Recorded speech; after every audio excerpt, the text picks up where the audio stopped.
Groww, an investment platform founded by Lalit Keshre, Harsh Jain, Ishan Bansal, and Neeraj Singh, former employees of Flipkart, has turned into a unicorn by raising $83 million as part of its Series D funding round led by Tiger Global Management. In an interview with Mint, the company's founder and CEO Lalit Keshre reveals that Groww plans to use the funding to expand its product line, hire fresh engineering talent, and invest in new education initiatives for first time investors. He also talks about some of the upcoming products, namely deposits, US stocks, and derivatives. As the conversation progresses, Lalit tells me viewers' insights about the product's transformation over 5 years and goes over the team's journey, touching on how they had to pivot and adapt to changing trends to make their business grow. He explains that until last year, the company had a no commission model and began making profits only after the advent of their stocks platform. Hello and a very warm welcome to everybody. I am Shrija Agrawal and you are watching the Mint Special Series Meet the Unicorns. With me is a very special guest today. Please help me welcome Lalit Keshre, the co-founder and CEO of Groww, an online investment platform. It's a freshly minted unicorn. Lalit, thank you for your time and energy to this. My sheer pleasure and privilege to host you for this show. When we first met at your offices in Bangalore, it was pretty interesting. And look at how we are meeting now in a bigger and a bolder avatar for Groww. Congratulations on your latest fundraising. My first question to Lalit really is that whenever I've met you, what I've gathered is that your mission statement always to me has been that Shrija, we are in the business of democratizing finance. Now that's a very big mission statement. And that also comes with it, with a host of stakeholders, if you will, who perhaps want your collective success. But at the same time, you're also operating in a market which is hugely competitive, if I must say. And it's not necessarily a new or undiscovered market. So how are you sort of traversing that journey? Tell us a little about that. So thank you so much for having me. Shrija, one thing what I have learned is that companies, when they grow, look at any large company or any successful company that has grown so far, right? They have grown because of the ecosystem. There might be some cases where they took share from others and then grew, but all the large companies, look at, for example, Google, right? They created a search market, such a large market.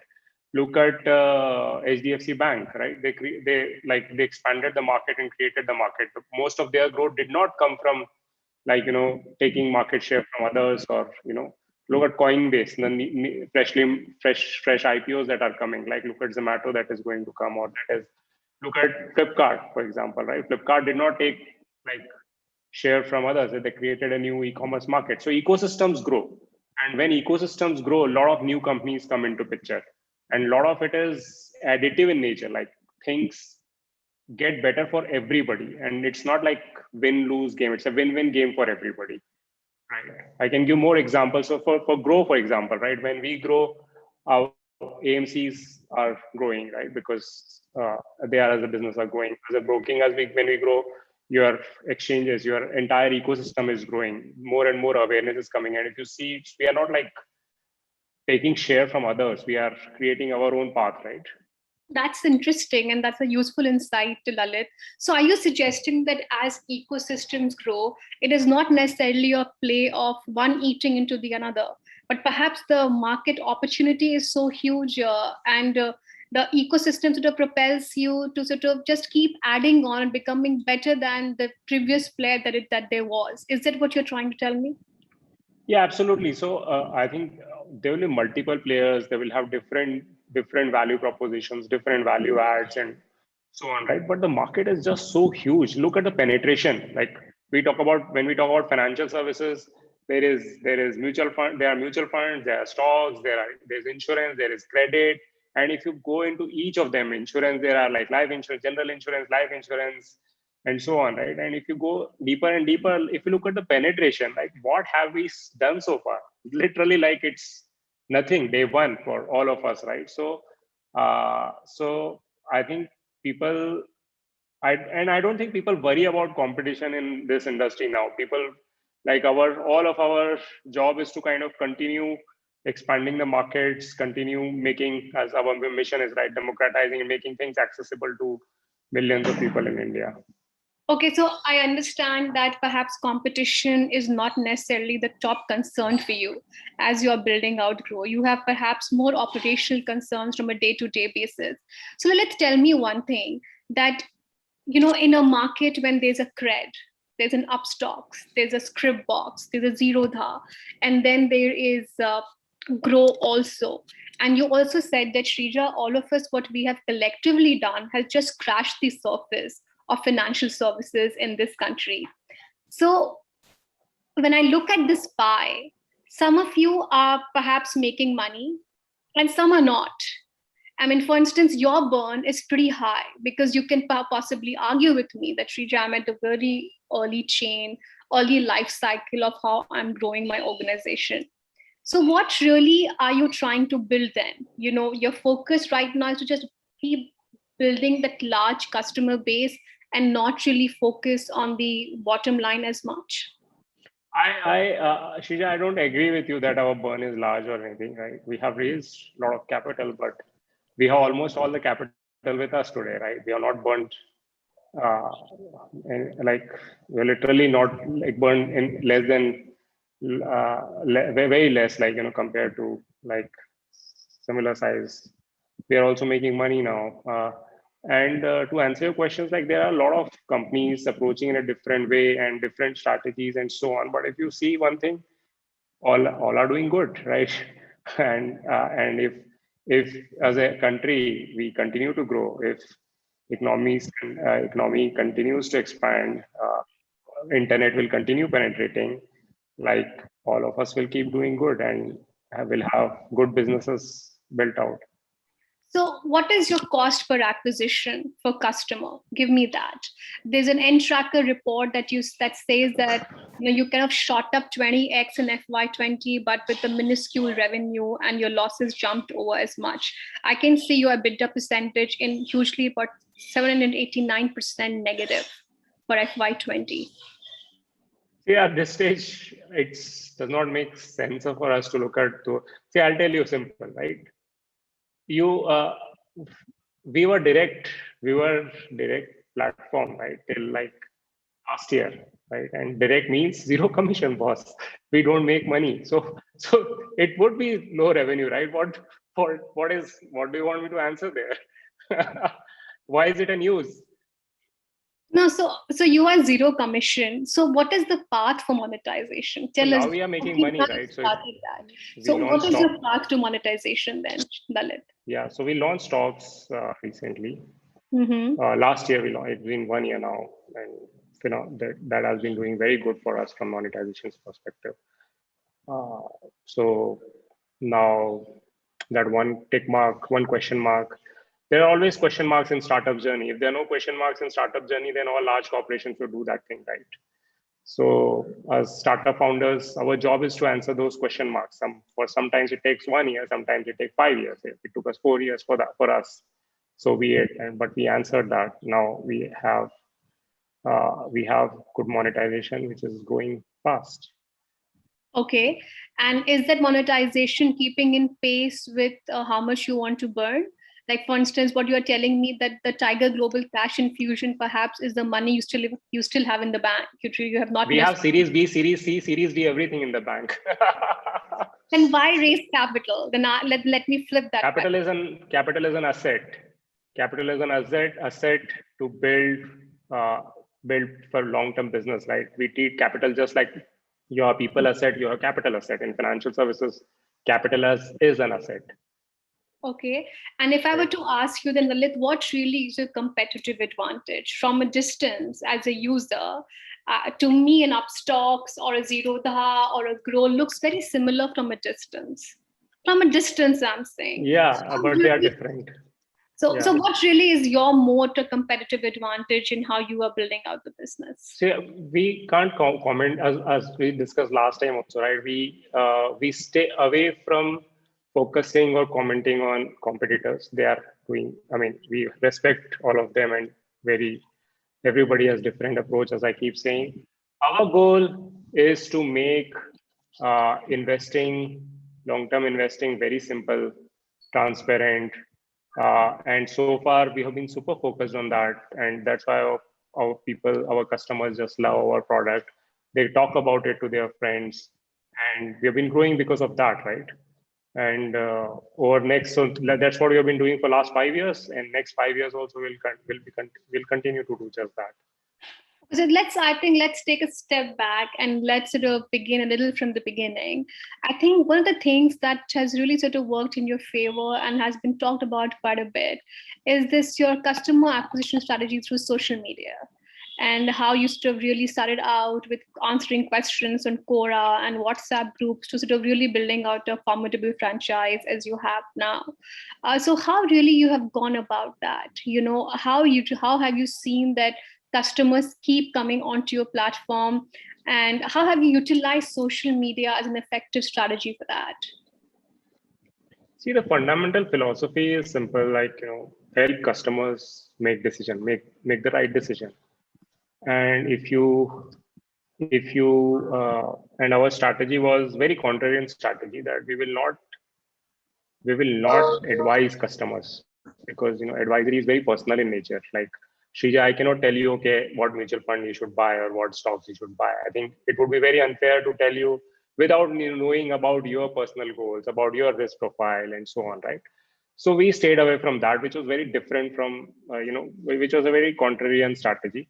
What we focused was on telling you, what are mutual funds, what are different types of mutual funds, what are the ways, how to pick the best ones, how to pick there are no best ones, how to pick the right categories, how to pick the stocks, what are the how do you do fundamental analysis of stocks, what is this, what is that, which is in the language that customers can understand, right? So these are the only 2 points that, like, we got fixed on, that okay, we will provide the right education to the customer, right? Because there's already a lot of advice, and we don't want to comment whether it is good or bad and so on. We will not advise because it's just so tough to scale. We are building an internet brand, right? And number 2, language of the customer. Explain. So there's, as you know, like, jargon, like, everything is very, very complicated, right? But if you go to Grow on any product page, you go to mutual fund page, right? Okay, you want to know what is the expense, who is the fund manager, who is what is the past return, what are the holdings of this fund, right? And this just available on your fingertips. So that's kind of power to the customer, right? So the ease of simplicity was one thing which sort of really got all of this together. Lalit, Yes. also the other thing is that you spoke about this important bit about financial education. According to you, what is the level of financial education that people have right now, and what more can be done to sort of further penetrate that?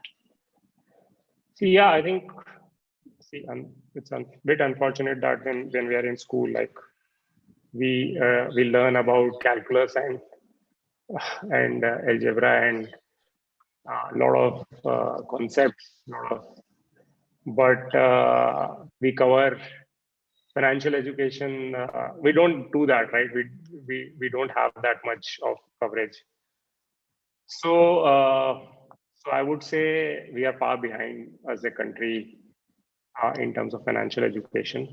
What we are seeing is that things are changing. The new age educators are coming into the system, and we see new age companies getting into the system, and a lot of collective effort from government as well. If you see Mutual Fund Sahiye campaign, massive large campaign, lot of investment there, but it is helping, right? Media houses like yours, and bunch of others also, right? So there's a personal finance, for example, section in your and I see those, like, very high quality, and in the language that users can actually understand, instead of very complicated jargon. So all these are playing role, and internet is kind of acting like an amplifier effect, right? Mm-hmm.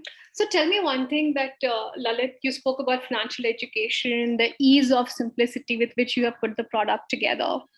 And you said that, Shrija, how can you even ask me about revenues? The fact that we were zero commission product, how we started.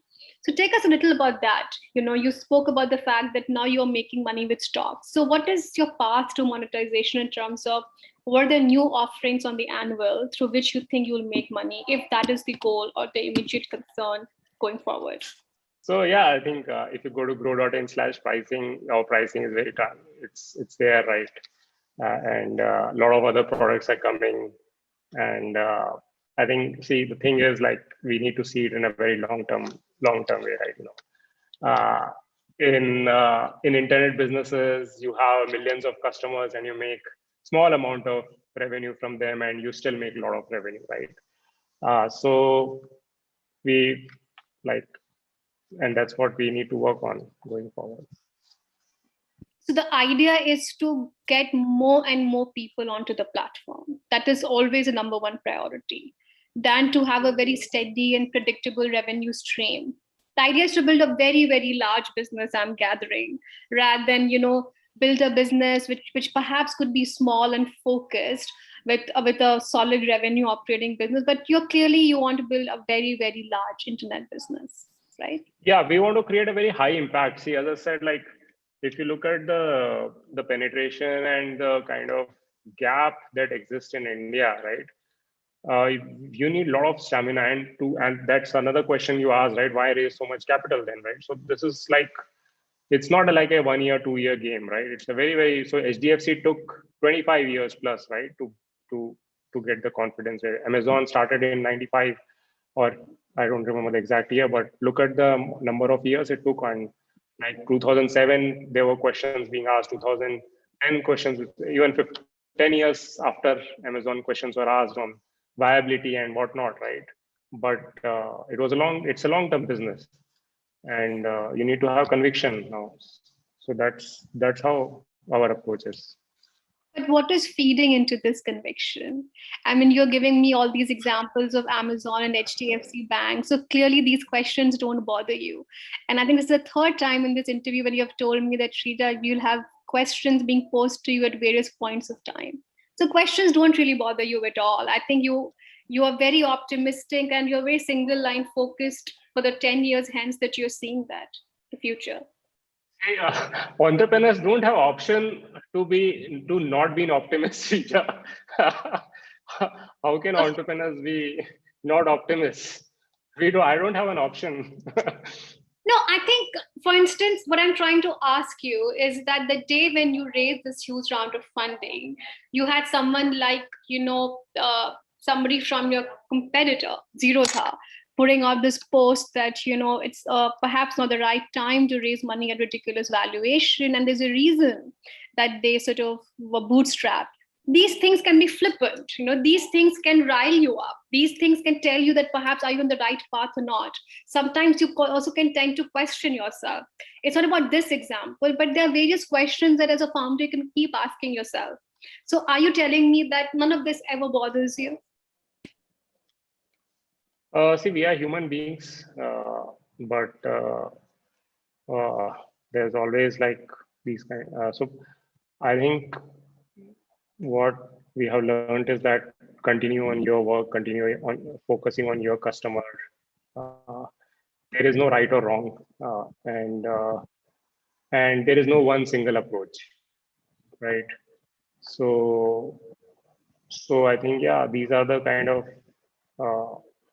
kind of philosophies.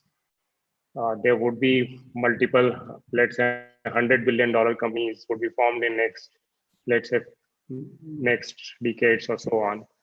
And would all those $100 billion companies have the same approach? Not likely, right? They would have different approaches. So we are being we kind of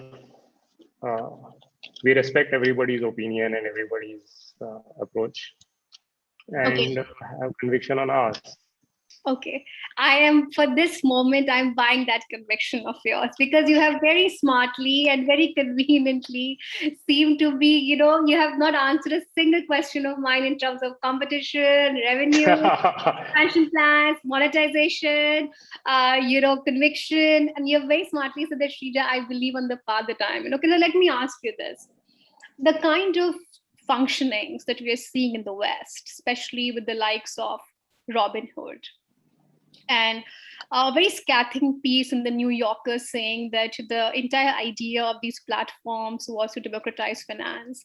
But perhaps are they kind of, encouraging behavior which is not necessarily the same behavior? Are they sort of encouraging a very trading bubble like behavior? I mean, I would like to understand that perhaps, this gambling behavior which the upstarts can also encourage in their pursuit of a higher number of valuation. I wonder what is your take on that? So I think not very. So I think if you look at uh, our education, or even what I write in our digest, and what we write in our digest and in our threads, like we continue to tell customers that investing is a long-term game, and trading and investing are two different things. Trading is more business like, and it's like not win-win. Investing is win-win kind of long-term game, right? So we continue telling customers to focus on long-term, control fear and greed, and think, research before taking decisions. So that's our stance, and I think that's why I say focus on SIPs, long-term investing, and that continues. So in this entire universe, if financial services were a universe, and all of these were planets, mutual funds, insurance, because they're very large, deep markets, right? Especially for a country like ours. You think you have perhaps picked your sweet spot in mutual funds for now? Can one say that? Investing, yeah. So not just mutual stocks also now. So we have our sweet spot is investing, and we will continue to be focused on that. So any wherever you want to invest in, that product should be available on Groww in the easiest possible way. Okay. And the fear of competition, you're saying that is perhaps not there right now, because just you said that the market is so huge that the ecosystem will take care of it. Yeah, I think if ecosystem keeps growing, all of us will continue growing. There is, of course, competition will be there, but I think we believe more in focusing on the customer and going deeply Okay. inspired by Amazon's thought process there. Okay. Lalit, tell me one thing. How has the working in Flipkart really helped you in what you were trying to build? When I interviewed Sachin Bansal many, many years back, and it was his first office in Kormangla, I still remember that. He exactly gave me these kind of answers. My questions were longer than his answers, and Binny's were like shorter than them also. So I want to understand from you that how has your experience at Flipkart, and of course you guys were really the core part of building a very large consumer internet business, and the first of its kind coming from India, really helped you in thinking about how to build a consumer internet business, perhaps in albeit much more difficult category, I would imagine. So definitely, like Flipkart is an inspiration for, I would say, I think more than the value that they have created, Flipkart, Sachin Beni have created by building Flipkart. I think more value has been created by the startups that have been inspired by Flipkart, right? Personally, we were very lucky to kind of see the growth that Flipkart had. We learned about scale, we learned about customer obsession, and as you said, the philosophy that the same philosophy that you heard from them. I think a lot of credit goes to Flipkart. And now your ex-founder and your ex-boss is perhaps in the same space as you are in. Yeah, and he also is saying, right, competitor is not a big thing. Like he's also heads down on building what he's building. So true inspiration. No, but I mean, there's a story behind every investor meeting. Somebody brokers it, somebody intermediates it. It's through a fancy introduction. There's some stories about, Tiger Global guys calling Flipkart over a telephone customer call instead of landing up there. So everybody has a story. Come on, yeah, Lalit. Uh, Let me try to recall who connected us. Uh, so Alex and Scott, Alex, I think reached out to us, or so I'm really sorry. Like it's been so, it's been some, and the last one, there's so much, so many things happened, right? So it's like a blur now. Every day is like a week, so I'm kind of, Okay. So yeah. what does becoming a unicorn mean for you? And it has come very early on in your life cycle. Yeah, there's a lot of fancy around outside, but internally, if you see, like you visited us, I think 1.5 years back, Yeah. and if you visit now, you would see no change, right? We continue working in the same way, same philosophy, same vision, like same mission. What you'll keep hearing the same thing 2 years later also. So internally, nothing changes. Like our base is higher, we mission is same, people, the culture is same, stays same. So more or less, we keep working in the same direction and same similar way. Okay, Lalit. So what are the key in terms of your product roadmap? Where do you go from where you are right now? Can you tell us a little about that, at least? Uh, okay. So we have mutual funds, all direct mutual funds, all ETFs, all stocks. We have digital gold. We have IPO. We have intraday. Now the next immediate three products that are in pipeline. Number one, deposits, which is already in beta, which is people can do on the website. Uh, Number two, US stocks. Again, it's in beta. Thousands of people are already investing in US stocks on Groww, but it needs to be launched at a larger scale. And number three is derivatives, futures and options. Are you looking at hiring people? Yeah, absolutely. Yeah, that's our biggest investment. Okay, and what do these people do? They're in tech and Mostly, content. mostly engineering product. Okay, and what For really is your IP, if I were to ask you, Lalit? it's our product tech product that we have built, right? It's that's the biggest IP, and of course the brand is trustworthy. People trust you, so that becomes a brand. Okay, Lalit, if I were to really ask you that the key learnings that you've had as you've built out Grow, what would those be? What would your answers be on that?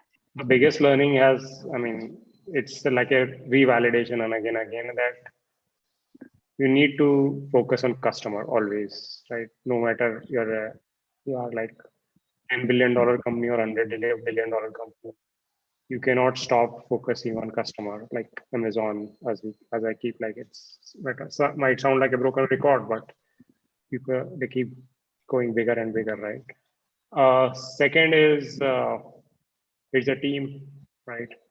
And there will be ups and downs, but it's a team that stays together. And if you have in the morning, if you have place to go where you meet people who are aligned with your purpose, who are as passionate as you are, and then you have fun with.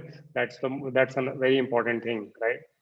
And then focus on customer, and then rest of the things are probably negotiable, right? So, how did you start this? I mean, it began as a WhatsApp group. You're answering people on Quora. I mean, were you always sort of intuitively inclined towards doing something in the fintech or the financial Yeah, services space? Or you thought that, okay, that is the next big opportunity after the generic e-commerce space that has already been taken? Yeah, so financial services was kind of the chosen area because like as multiple dots were connecting, like like we spoke last time, right? There were a lot of democratic trends in India. Then our passion about investing, a lot of digital initiatives, Aadhaar, eSign, UPI, and then of course the market sizing. Flipkart some at some point you always think about, okay, how big this is. Like financial, if you look at the market cap in India, financial services is the largest today, right? And it has still the highest impact in the country. So how big can Grow become? 5 years hence, if I was to still speak with you, how would this interview have changed?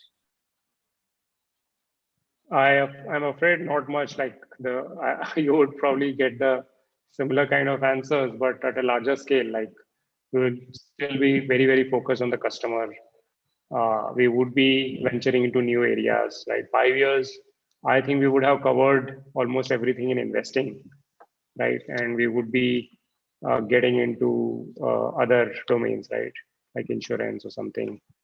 Uh, uh, and uh, and we would be much more respected, bigger, larger brand, right, from what it is today. We'll be making. I'll be able to tell you revenues and EBITDA and profitability and all those ratios.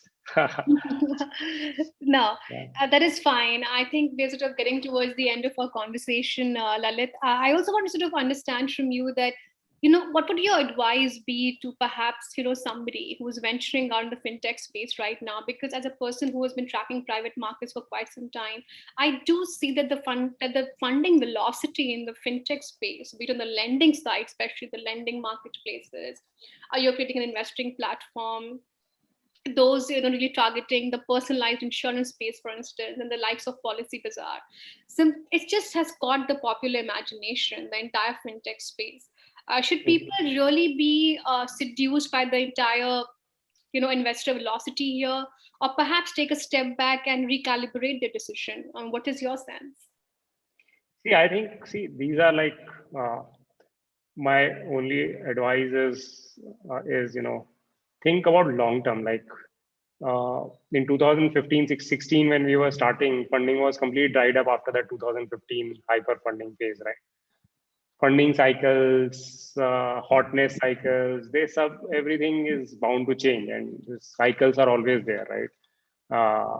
So one difference between fintech and other industries is, like, like for example, we come from commerce, social media, or all other kind of industry. Fintech, there is no fail fast strategy. Like in other like e-commerce, you can do fail fast strategy. In social in social startup, you can do that. You can, so there in fintech, it is about hard earned money of your customer, and there is no, so you have to have a very long term view. You have to build platforms. You cannot build like a crappy something and launch it and learn from that and so on. So you need a lot of we took 1 year to kind of launch, and even stocks platform took us like 1.5 2 years and so on, right? So that's very hard on us because you don't see that immediately. Like derivatives platform that we are talking about is been in works for a long time. So that is one big difference just about fintech, and in general, to have like a long term perspective for everything. So, how to build trust and how to remain so sane and patient for the long time when product building takes as much time? Because you just mentioned that anything which is worthwhile and good will take a year and a half Yes, yes. to be launched. So, how do you maintain that sanity when you see that somebody is progressing at a hyperneck speed? Yeah, I think that's why, like, completely shutting down to, like, a hype or anything is one of the ways. See, for us, we were a bit lucky. We we were kind of, I had done a startup before, so thoda practical the. Like Harsh has also done a startup, and all four, like Ishan and Neeraj, are also quite mature. So we were kind of bit more like trained to kind of ignore hypes and all those kind of things, and continued working and so on, right? and I can understand like it's tough. So it's not. I'm not saying that it has been like super crazy flowery for us. Like there were a lot more. The highs are highs and the lows are lows. Like multiplied by some X factor for entrepreneurs. So and co-founders. That's why co-founders matters. And another suggestion is to have a co-founder. Don't go alone because it needs a lot of fight. That's well said. Okay, my last question to you, really, that I think that's a meaningful insight, that don't go into alone and sort of have a co-founder. And I've heard this from a lot of other people before also. So Lalit, what were these lows? Where you really felt perhaps overwhelmed. We know about the highs. One of the highs definitely will be the latest capital infusion, I'm imagining, and undoubtedly so. But what were the real lows that you felt like, okay, this is it? A lot of them. See, when we started in 2016, in 2015, when we were like still like in hyper funding phase, there was a time when you would you would get offers to take money, right? Because market was just in 2016. The moment we quit, the market was like, oh, and you are getting rejections, because you are building kind of internet business, and there's a lot of rejections from a lot of people, right? On fundraising front. Second was when the first product did not work out. So after 6 months, you are like, oh, 6 months at such high opportunity cost and so on, right? 6 months ho gaye, and what is this like? Still product not out. Another 6 months. So it's kind of very hard breaking stuff. Lows are like when somebody accepted the offer, very senior guy accepts the offer, and 3 months you keep waiting for the notice period, and you're supposed to join tomorrow, and today you get a message, oh sorry, I will not be able to join. Yeah, this happens. There are so those are the kind of things, and because of this roller coaster ride, right? So it gets very painful for founders, I believe. Yeah, so there have been highs, and there have been sort of fair share of lows also. Did you also have to pivot anytime in your journey, that something was not really working out and you pivoted in terms of the product positioning, or how you're perhaps thinking about building the company? Yeah, absolutely. So the first product that we built was did not work out. It was named Grow, but it was a different product altogether. What was It that? was more like a savings app where customers don't get to choose what they want to invest in. They would invest in some of the funds that we had connected with, and based on their income, you would suggest them, okay, how much they can save, and how much they can use for spending and all those kind of things. It was more like a savings app, but then we had to pivot. And you pivoted because the customer feedback was in this direction. So you escalated Yes. the customer feedback back into the product. Yes. So so when we were doing this, customers would always ask, okay, why this fund? Why this fund? And then we heard like customer is not saying that I want to invest in other funds. That question itself was a big indicator. Yeah. That they want to see why this fund is very difficult to answer. So then it was that again the decision, okay, open everything. Like don't advise, just open up everything and let customer decide. Which was again very stupid. I mean, at that time sounded very stupid decision, but in the hindsight, that worked out for us. So Lalit, you are making money from me if I come as a user onto Grow, but you're not making money from Aditya Birla Mutual Fund for peddling their product on the No. platform. So if you are investing in stocks, we are charging you. If you are investing in mutual funds, we are not making money, direct mutual funds. And if I'm investing in stocks, you are charging me because I'm going via your recommendation. No, we don't recommend. We are charging you because you are executing. You are doing you are doing the transaction with us. We are managing that. We are giving you the service. We are onboarding you.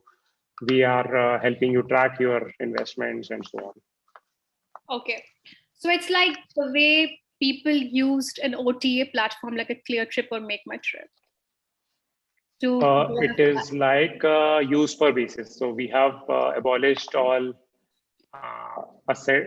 all what do you call account maintenance charges. So I would not charge you on per month or per quarter basis. I would charge you when you're using the platform or whatever, how much ever how many more transactions you are doing. So let's say you invest 10,000 rupees today and don't sell it for like 10 years. So you don't get charged for that. You get charged for when you buy 10,000, which is 0.05 bips or 20 bucks, whichever is lower, right? 0.05% or 20 bucks, whichever is lower. And then you stay like that. And when you sell, then again, that also kind of tells you, okay, don't do too much activity, just like, do lesser stuff. So you are not fueling aggressive market participation. For you, it's about customer delight.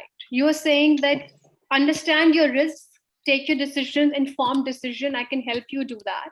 And if you make a transaction, my platform, you got to buy, you got to pay up. Pay 0.0, yeah, small transaction fee. Okay. For stocks, not for mutual funds. Okay. How does one establish trust with the customer? How do I, as Shrija, which is my hard-earned, paltry salary money, and say that, okay, I can have Groww partake it, some bit of it? How do I sort of, infuse that trust in a newbie platform? And how have you managed to crack that? See, there are multiple ways of building trust, and if you see like all the financial services in India, you would see different ways, right? For us, what worked out very beautifully was this word of mouth thing. So Shrija, if let's say I'm your friend and I told you, Shrija, invest करना है तो ये try करो, ये app अच्छा है, तो फिर then trust आ जाता है उससे, right? And then trust और ज़्यादा बढ़ जाता है कभी let's say another of your friend tells you, Shrija, try Groww, use Groww for investing. Another, so it's like, people telling you, and if they like your product, then you use the product, you see, oh, investing is so simple, and then I redeem money, or it's so simple. And like, everything is like very transparent, all the information is available. Then you tell your friends and so on. So that has worked very good for us.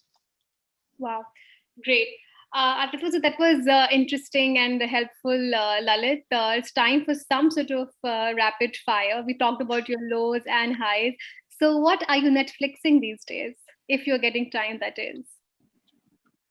Yeah, so I watch very low commitment stuff, like, which not series. I don't invest time in series. They're just too difficult. The most recent, I think, I watch a lot of, like, I have a 12-year daughter, so all whatever she makes me watch, I just need to watch that. Okay.